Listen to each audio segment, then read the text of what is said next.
Imagine standing before a shattered mirror. Each fragment reflects a portion of your face, but none captures the whole. You see an eye here, a curve of jaw there, the corner of a mouth elsewhere. This is how Gurdjieff viewed our relationship to knowledge today. We hold pieces of something magnificent, yet we've forgotten these shards once formed a complete reflection of cosmic truth. In the waning years of the 19th century, a young man from Alexandropol began a journey that would consume decades of his life. George Gurdjieff wasn't satisfied with the spiritual doctrines offered by conventional religion, nor was he impressed by the mechanical certainty of emerging scientific thought. He sensed that humanity had lost something vital, something that once made us whole. His quest led him through forgotten monasteries, desert sanctuaries, and mountain retreats across Egypt, Babylon, Persia, Afghanistan, Tibet, and the hidden valleys of Central Asia. He traveled with a group he called the Seekers of Truth, men and women equally dissatisfied with superficial answers to profound questions. What he discovered was astonishing. Ancient civilizations possessed a unified science that made no distinction between the material and the spiritual, no distinction between astronomy and psychology, or between the movements of celestial bodies and the movements within human consciousness. This wasn't primitive superstition dressed in mystical robes. It was precision knowledge, carefully guarded and transmitted through chains of initiates who understood that such wisdom could be dangerous in unprepared hands. Consider how a child learns mathematics. First comes counting on fingers, then addition, then multiplication, and eventually calculus. Each stage builds upon the last. Now imagine if this sequence were broken. Imagine teaching calculus to someone who never learned that 2 + 2 = 4. They might memorize formulas, perform operations mechanically, but understanding would remain forever out of reach. According to Gurdjieff, this describes our modern condition. We've inherited advanced formulas without the foundational understanding that gives them meaning. In Egypt, Gurdjieff encountered traces of a teaching that understood the human body as a microcosm of universal laws. The pyramids weren't merely tombs for dead pharaohs. They encoded mathematical relationships found throughout nature, the golden ratio appearing in spiraling galaxies and unfolding flowers alike. Egyptian priests studied these proportions not as abstract curiosities, but as keys to transformation. They knew that the same laws governing planetary orbits also governed the development of consciousness within human beings. Picture an Egyptian temple at dawn. Sunlight streams through precisely calculated openings, illuminating specific hieroglyphs at specific moments. This wasn't merely decoration. It was a sophisticated apparatus designed to create psychological states in initiates at exact times. The priests understood something we've forgotten: that human perception isn't fixed. Under certain conditions, if carefully constructed, a person can perceive realities normally, hidden from ordinary awareness. Gurdjieff spoke of visiting the Great Pyramid and sensing in its construction a deliberate mathematical language. The angles, the dimensions, the relationships between chambers, all whispered of an understanding that married geometry with psychology. The initiate ascending through the narrow passages was simultaneously ascending through levels of being. Physical journey mirrored inner transformation. The architecture itself served as teacher, guide, and test. He discovered that Egyptian sacred science recognized something our modern psychology barely acknowledges. Humans exist in different states of consciousness, and most of us remain trapped in the lowest state our entire lives. We dream while believing ourselves awake. The temples provided conditions for transitioning between these states intentionally. Specific chants resonated at frequencies that affected the nervous system. Ritualized movements synchronized breath, posture, and attention in ways that disrupted habitual patterns of perception. Think of how a radio must be tuned precisely to receive a signal. The signal exists continuously, broadcasting whether anyone hears it or not. Egyptian practices tuned human faculties to receive transmissions normally drowned out by the noise of ordinary consciousness. This wasn't fantasy or wishful thinking. It was applied science based on exact knowledge of human possibility. The mystic didn't stop at Egypt. Babylon offered Gurdjieff another piece of the puzzle. Here, ancient astronomers tracked celestial movements with remarkable accuracy, but their motivation differed radically from our own. Modern astronomy maps the heavens to satisfy curiosity or enable space travel. Babylonian stargazers sought something else. They recognized that planetary configurations influenced subtle energies permeating all existence. By understanding these rhythms, one could work with cosmic forces rather than against them. Think of a surfer reading the ocean. An amateur sees chaotic water. An expert perceives patterns, swells, and the precise moment a wave reaches its peak. The Babylonians were expert surfers of cosmic energies. They timed spiritual practices to coincide with favorable configurations, understanding that consciousness itself ebbs and flows according to laws as precise as those governing tides. But Gurdjieff's discoveries went deeper. He learned that Babylonian priests understood the law of 7 and the law of 3. These are the fundamental principles governing all processes in the universe. The law of 7 explains why nothing proceeds in a straight line. Every developing process encounters intervals where momentum falters, where additional energy or direction must be introduced to prevent deviation or reversal. Musical scales demonstrate this perfectly. Between certain notes, a half step appears naturally. Without understanding these intervals, music becomes noise. The same law governs human endeavors. Why do our resolutions fade? Why do projects begin with enthusiasm but peter out halfway through? We hit intervals in the octave of our efforts. Ancient Babylonians knew how to navigate these critical points. They developed techniques for providing the necessary shock at the necessary moment to carry processes through to completion. The law of 3 states that every phenomenon requires 3 forces for manifestation: active, passive, and neutralizing. We recognize 2 easily: positive and negative, good and evil. But we miss the third force, the reconciling factor that allows the other 2 to interact productively. Water exists because hydrogen and oxygen meet through a specific combination process. Without all 3, nothing happens.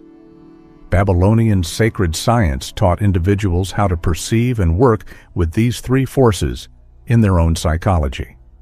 Personal transformation requires something more than willpower, struggling against resistance. It requires understanding how to introduce the third force that makes genuine change possible. In the remote monasteries and secret schools of Central Asia, Gurdjieff found perhaps the most startling revelation. Knowledge wasn't simply preserved there, it was alive, practiced, embodied. In texts like Meetings with Remarkable Men, he describes encountering masters who demonstrated abilities that defied conventional understanding. They had control over physiological processes normally considered autonomic. They acquired awareness of psychological states typically hidden from introspection.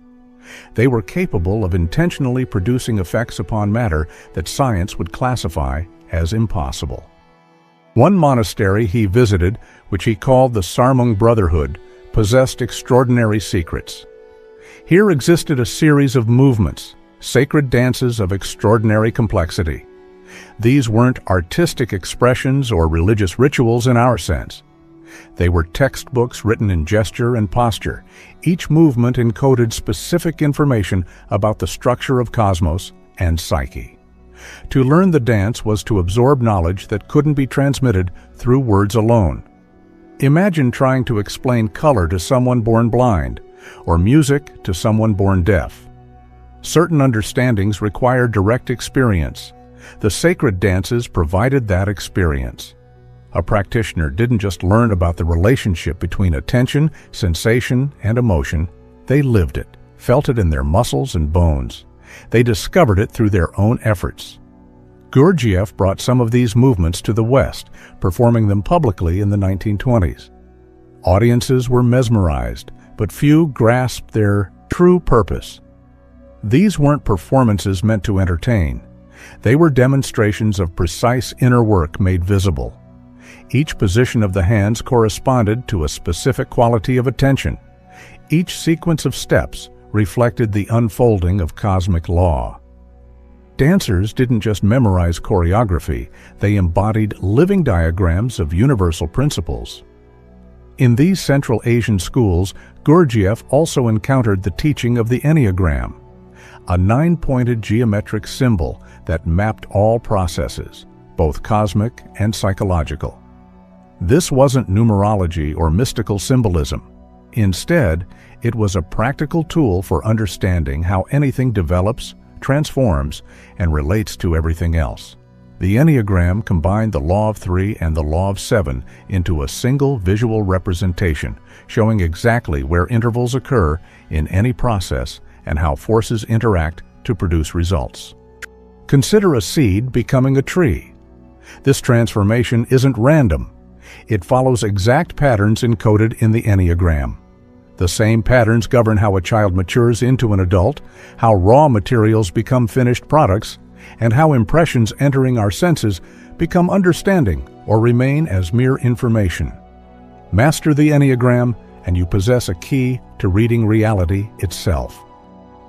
Gurdjieff's central claim cuts to the heart of our modern predicament. He insisted that what we call science today represents fragments of an infinitely more complete system. We've specialized ourselves into isolation. Physicists study matter without reference to consciousness. Psychologists study consciousness without understanding cosmic law. Biologists examine life processes while ignoring the very force that animates them. The ancients recognized these domains as inseparable aspects of a single reality. Their sacred science encompassed everything from metallurgy to meditation, from mathematics to mysticism. A master of this knowledge could work with equal facility in what we now divide into separate disciplines. This wasn't because they were primitive people who hadn't learned to categorize properly. It was because they perceived unifying principles invisible to our fragmented vision. Consider a tree. A botanist studies its cellular structure. An ecologist examines its relationship to surrounding organisms. A chemist analyzes the compounds in its leaves. A physicist investigates photosynthesis at the quantum level. Each specialist provides valid insights, yet something essential escapes them all. The tree as a living whole, participating in multiple levels of existence simultaneously, remains unseen.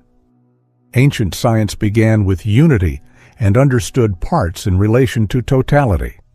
Modern science does the opposite. We analyze parts with increasing precision while losing sight of what holds everything together. It's like dissecting a symphony into individual notes and claiming to understand music.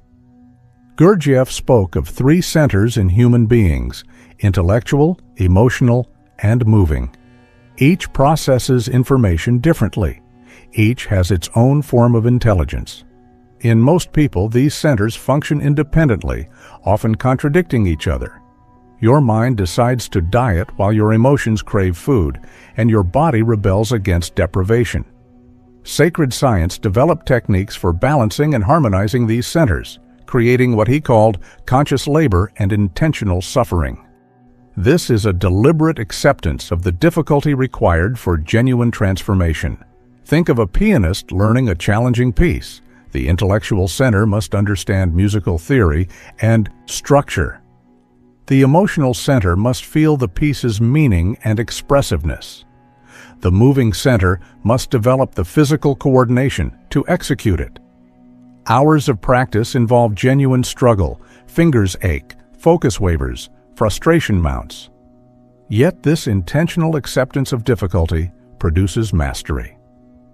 Sacred science applied this principle to spiritual development, offering precise methods for coordinating our scattered faculties. Gurdjieff also spoke of higher centers, higher emotional and higher intellectual. These exist in everyone, but remain dormant for lack of connection. These centers operate continuously, receiving impressions of a finer quality than ordinary awareness can process. Imagine owning a sophisticated radio receiver but never turning it on. The broadcasts continue whether you listen or not. Ancient practices activated these higher centers, establishing conscious connection to levels of reality that remain theoretical abstractions for most people. The catastrophe, according to Gurdjieff, occurred gradually over millennia. Knowledge requires a certain quality of being to comprehend it properly. As civilizations declined, through war, natural disaster, or simple entropy, fewer individuals possessed the necessary development.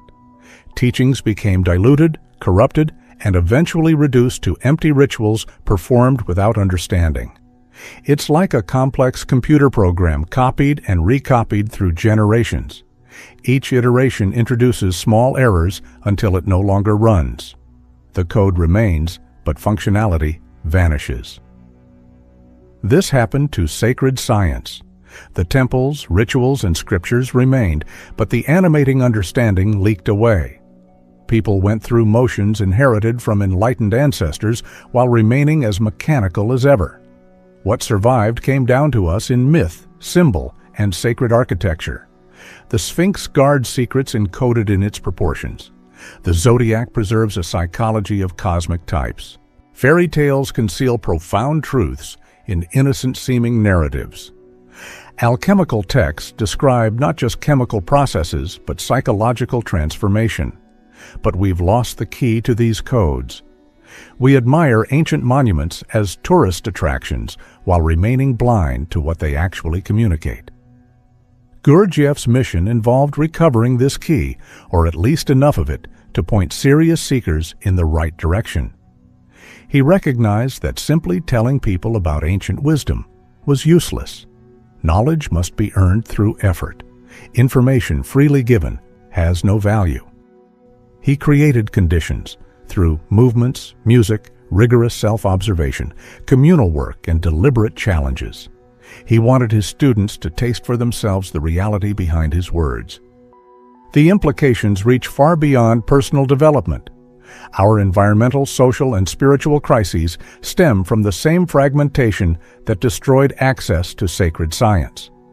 We've become experts at manipulation and control while losing wisdom about harmony and balance.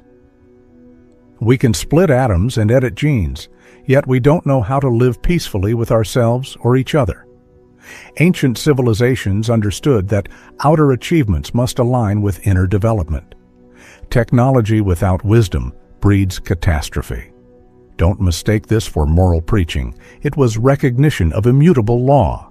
The same intelligence that created pyramids cultivated corresponding psychological capacities. The message was clear.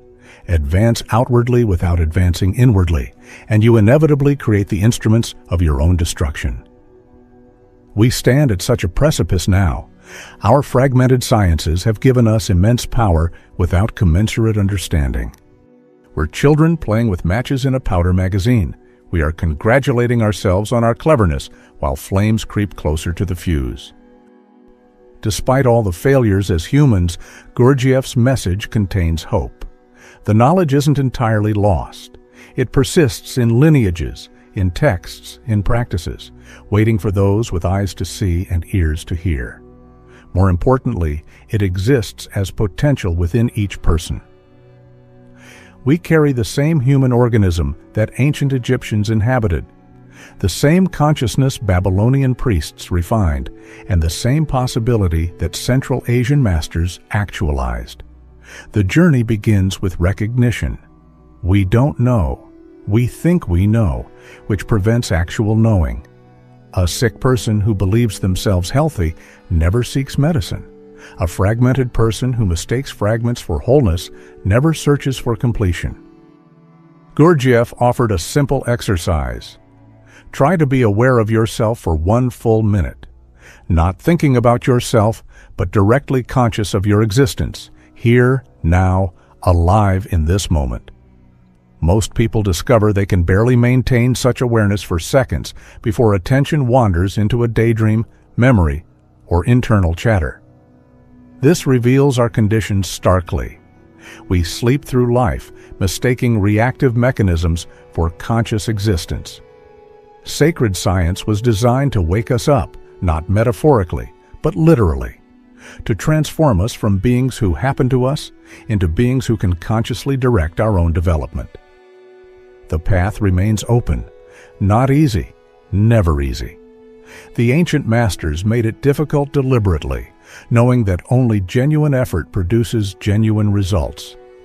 But it remains possible for anyone willing to question their certainty, confront their mechanicality, and undertake the work that transforms scattered fragments into living wholeness. Perhaps you feel something stirring as you consider these words. Perhaps a recognition, faint but insistent, that you've been searching for something without knowing what. That feeling itself is a fragment of ancient knowledge, calling you home to yourself. The question is whether you'll answer it or not.